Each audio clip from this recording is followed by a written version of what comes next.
not good. Here it is. We're good.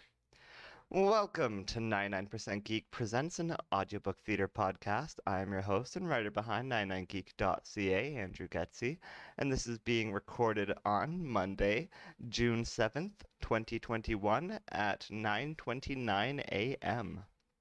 My goal in life has always been to write for television, but it's a goal I've had little luck so far in attaining. So instead I've resorted to self-publishing novels on Amazon, but writing the monthly chapters like episodes of TV shows that people can download at 99geek.ca. Every chapter is released in 4 parts, a teaser in 3 acts, and every month features a different book spanning both science fiction and fantasy and every genre in between. That's right. I wrote all the books featured on this podcast, trying to make ends meet in what feels like a poverty nightmare. I'm doing all of this alone, living off unemployment insurance. I don't have a budget, I don't have a team, no editors or producers. I have no backup, no support. I'm completely alone, pro bono, with nothing but my passion for telling stories, and thus I ask you not to judge me or my work, my production values too harshly. I'm doing the best I can, trying to wear all the hats. Tonight we'll be reading from Phase 3 of Season 1 of 99% Geek, a chapter of a book entitled Royalty. Remember, you can follow along at 99geek.ca. Chapters are somewhat standalone, but at least make sure you start on Week 1 for the recap. This is Week 1. This is chapter or episode number 2, entitled On the Road Again. And so we begin with week number 1. Previously on Royalty. There are few on Chaldean who remember a time before the Great Flood, when a powerful alliance of nations ruled the world and had the ability to accomplish anything with magic. There was contentment throughout all the people of Chaldean, and from that contentment bred apathy, and through that apathy inequality grew. Magic became a luxury for only those with power, and an hierarchy developed between the most powerful, the lesser powerful, and everyone else. The strongest began to call themselves royalty. No one knows exactly which royal was the first to make contact with the demons of the lower plane. Only that they weren't the last, and it was this tearing of the planar veil that invited with it the violent climate change that rocked Chaldean, bringing rising waters and the collapse of all civilization as they knew it. Now only one landmass remained, a vast landscape with Chaldean's last remaining forests and fertile land, only patches of which held up against the ravages of the end of the world. It is in those places the powerless of Chaldean hide and make their living, praying the day never comes that the higher and lower royals leave their flying nightmare city of Dunkel to cull the remaining villages. One such powerless man, Goldak Bailey, thought he had what it took to rise from his squalor and become one of the haves.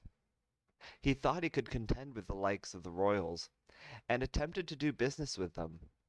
However, when he chose to keep an item he had been tasked to collect by the higher royal Draxia the Demonatrix, she sent lesser royal Marius to return her property. It was a vial of Medusa potion, and one drop of it turned Goldak and his entire camp to stone. His family, Alice and Ali Bailey, and her father Dermon and brother Ronan, came upon the camp an unspecified amount of time later, taking their uncle back to their hometown of Westerly, to Ali's mother and Goldak's sister, the once traveling warrior woman, but since retired mom Marilyn Lynn Bailey. The two women consulted Ali's large library of books for a cure to Goldak's petrification. They decided together to set off for a distant forest in search of a legendary blue Priscillian flower, not knowing that Draxia had dispatched Marius to hunt down their family and end Goldak's bloodline once and for all. This is Royalty, Book 1, Chapter or Episode 2. On the Road Again, released at 99geek.ca on June 2021. You can always tell the difference between an experienced traveler and someone setting out from their front door for the first time. The difference is plain to spot for those who pay attention. The inexperienced one hasn't yet come to terms with the one simple fact of the road. The world isn't going to bend for you. The world isn't going to give you everything you want when you want it. In fact, it's going to put up every possible barrier in your way. You have to be willing to fight for every single victory. You will have to be willing to kill so that you can live. Force the world to bend, or end up bending yourself. Every experienced traveler who learns that simple fact eventually bends or breaks themselves, or else they surrender to the one inevitable realization. It's better just to stay at home. That was an excerpt from The Adventurer's Guide to the Road by Jorge Gigi Martin.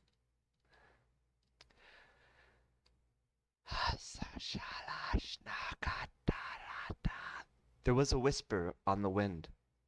It spoke without words, but Lynn could hear it nonetheless. Lynn poured cold water from her cup over her already damp whetstone, ignoring the sound as if it were buzzing in her ears. She slid her kitchen knife one more time across the rough surface. She lifted it over her head, allowing the moonlight to glint off the surface of the blade.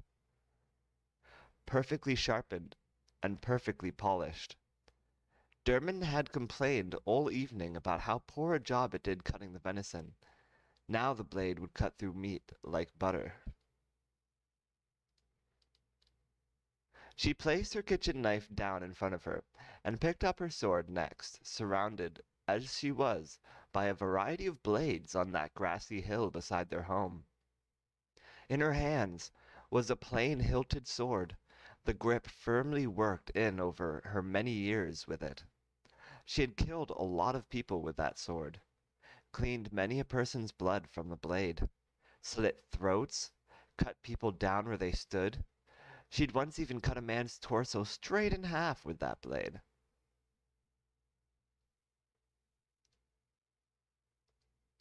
It was a little dusty now, and she soaked the handle even as she ran the blade across the whetstone.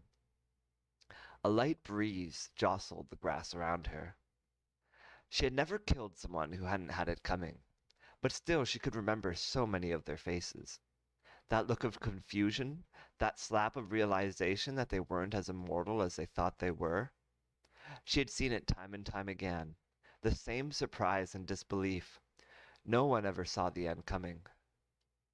Then slid her sword into its sheath, wiping some of the cobwebs off of it and blowing away the dust before tying it to her waist.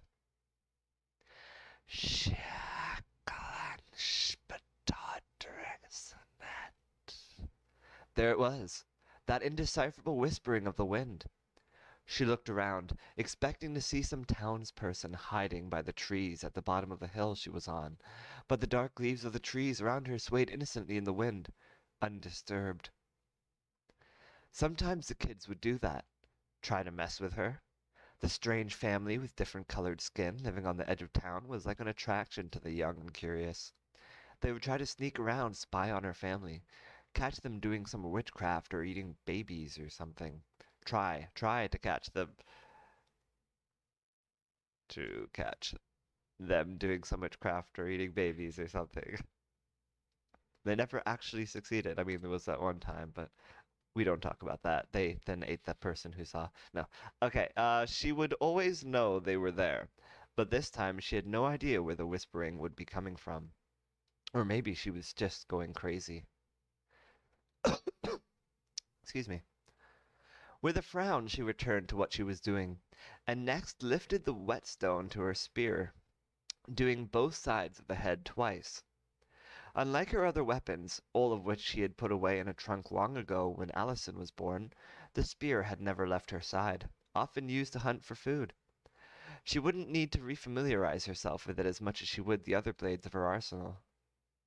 Next up was a small knife with less a handle and more a loop for her fingers. She slid it quickly across the whetstone, making a fist with the knife once it was sharp, before hiding it in the side of her right boot. Then came her two throwing daggers, Quickly sharpened, they had holsters along a bandolier that went across her left side, but under her jacket.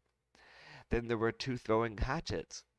She slid their thick heads across her whetstone and hung them from loops on the side of her jacket.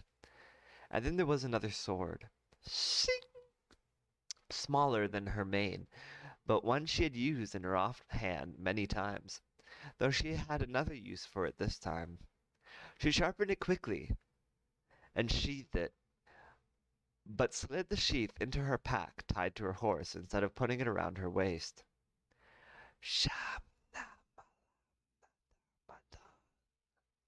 More indecipherable whispering. Marilyn patted Bet on the rump. "You hear that?" she cooed. The horse snorting at her. "Yeah, didn't think so." She rubbed her horse's side. "You're a good girl. Mommy is just going crazy." It was all the thoughts running through her head. There was something about this trip she had set her mind on taking, something about it that had woken her up before anyone else that morning. She had thought to clear her mind by sharpening her blades, but the truth was that she didn't feel her mind was any more clear. What was it that had made her so nervous, so on edge? She didn't like feeling this way. She usually held herself fairly lightly, without weight on her shoulders, but now there was a cold hand on her neck holding her in place. Was it that she was coming back to the life after being away for so long? Was it fear she no longer had in her what was necessary to survive out there? Was she worried she was rusty after all these years?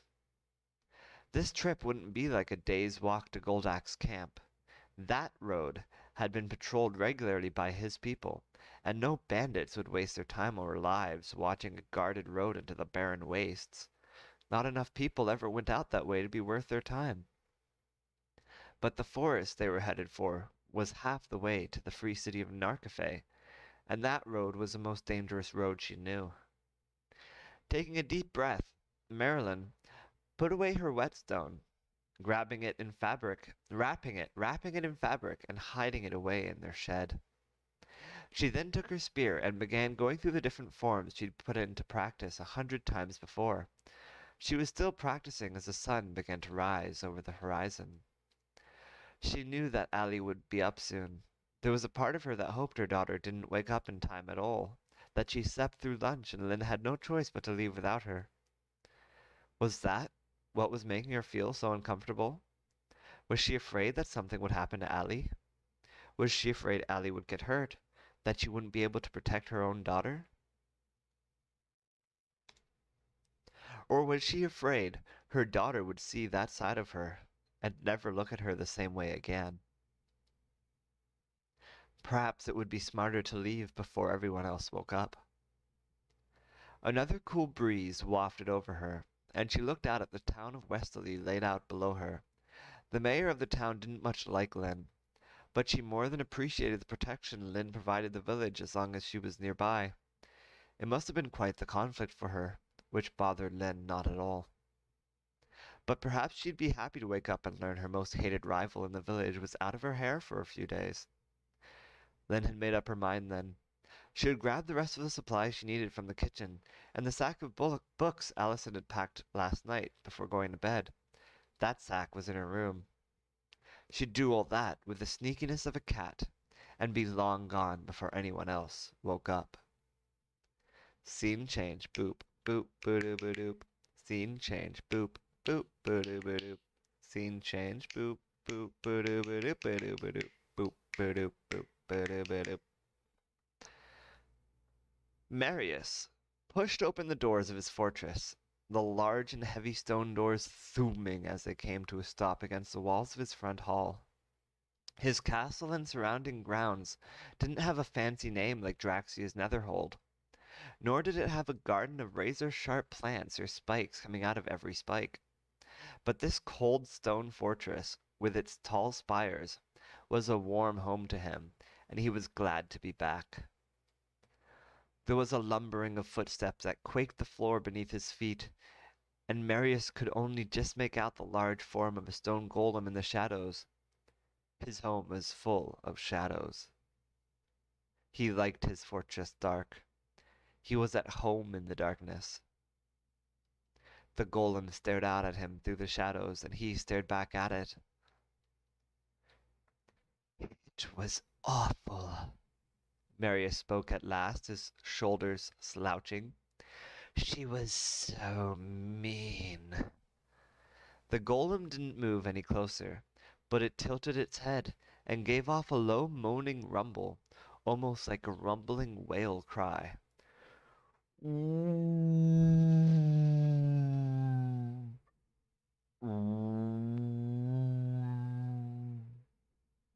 Marius wafted closer to the golem. She has me. He spoke, his voice coming out as a whine. She's insane and so powerful. The golem took a step towards him, and the moonlight through the open doors of his fortress shone upon the stone golem's gray body and head. This golem was different than the others. On its featureless, smooth, boulder-like head, Marius had drawn a crude smiley face with red paint. Just a simple 2 dots for the eyes and a wavy, inconsistent curved line for the mouth. The golem stared down upon Marius with that still, unmoving face, moaning in sympathetic agony.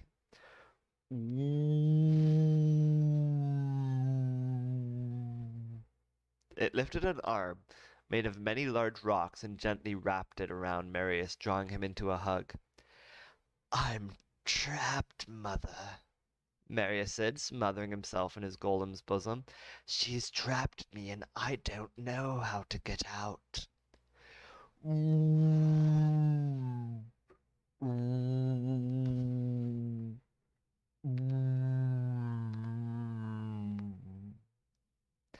I'm scared, Marius muttered. Scared she's going to make me do horrible things. The golem's painted-on face stared out into the darkness, never changing, forever smiling, but dying inside, little by little, every day. Scene change. Boop, boop, ba-doop.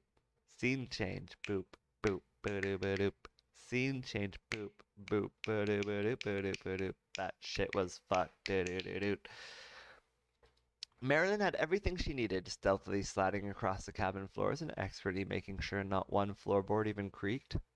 She could hear the steady breathing of her family, away in their beds, and with the food and drink strapped to her horse, there was only one more thing left to grab.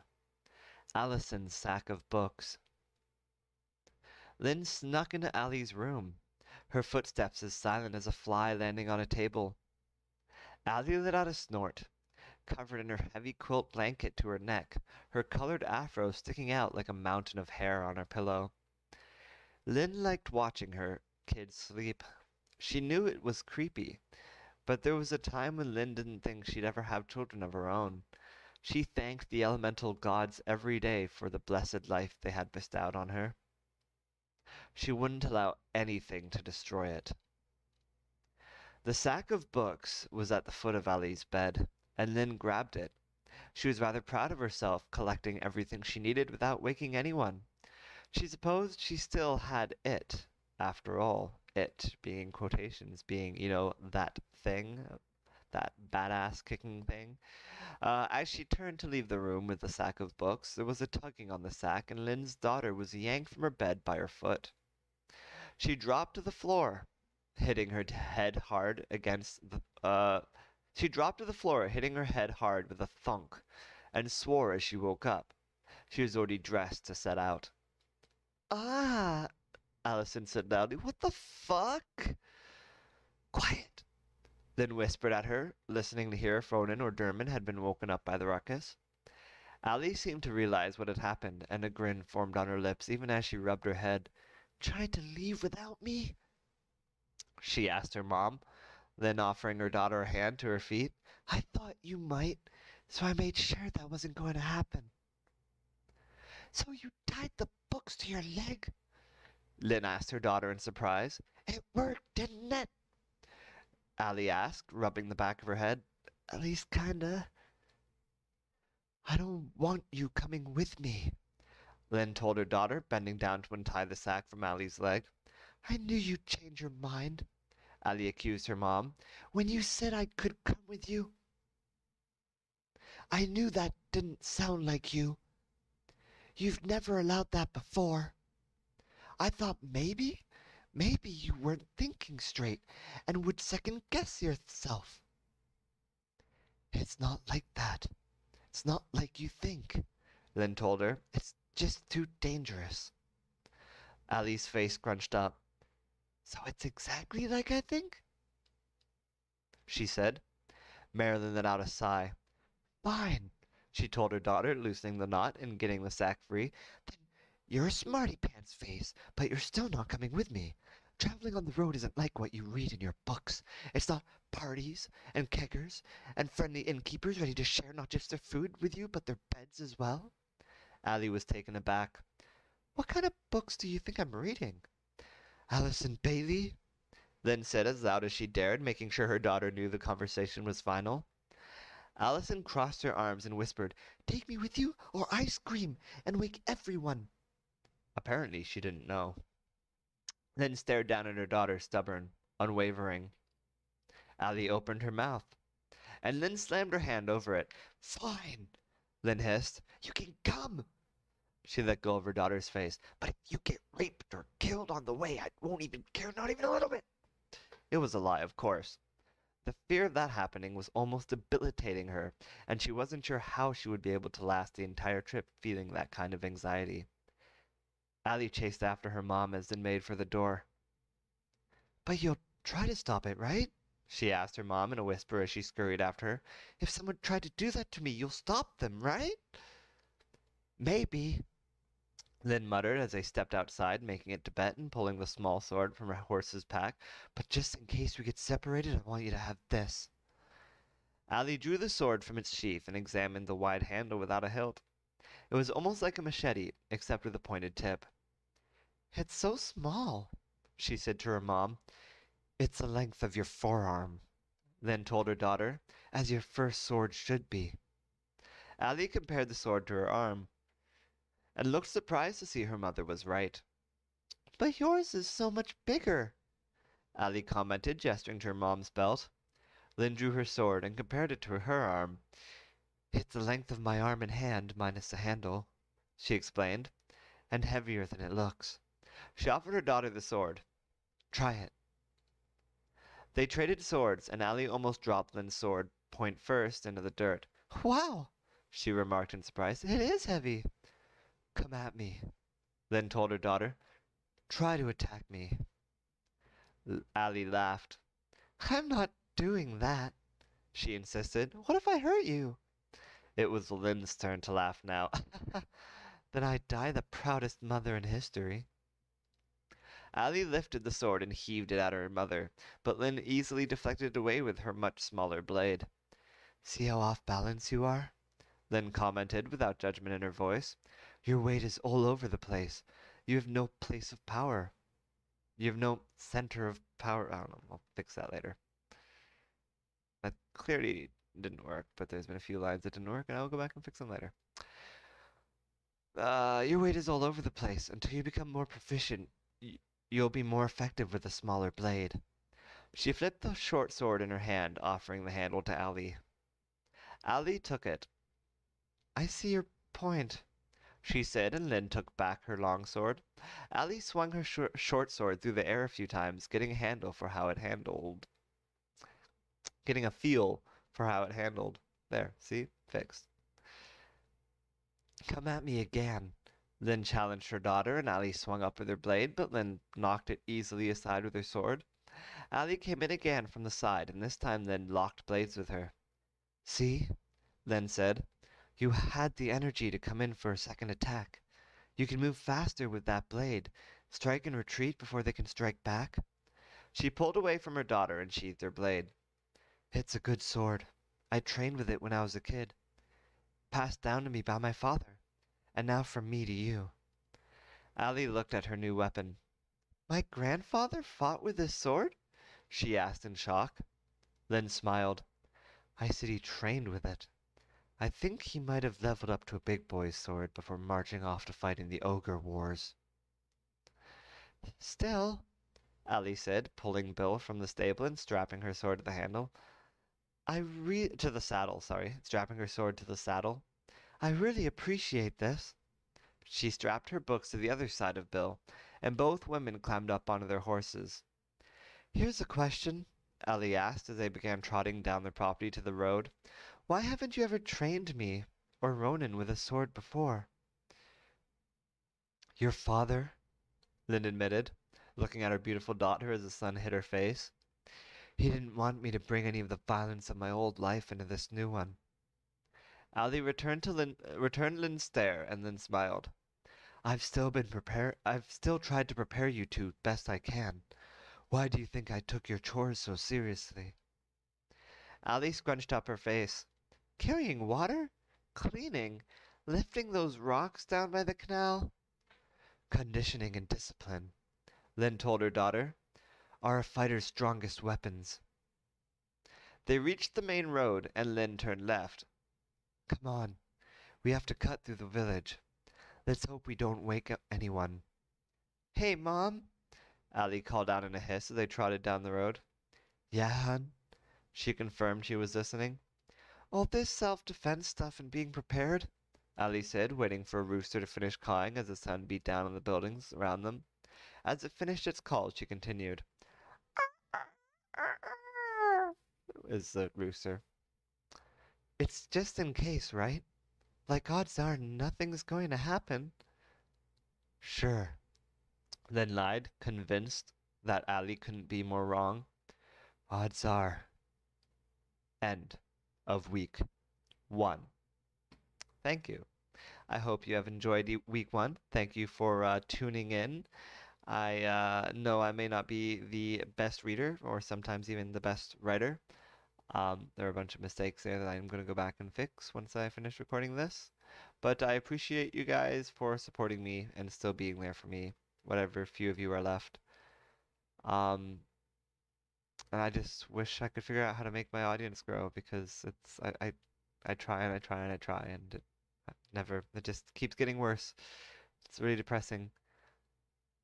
But anyway, let's not worry about that because we're going to read this. My name is Andrew Geczy, and my brand is 99% Geek, found at 99geek.ca.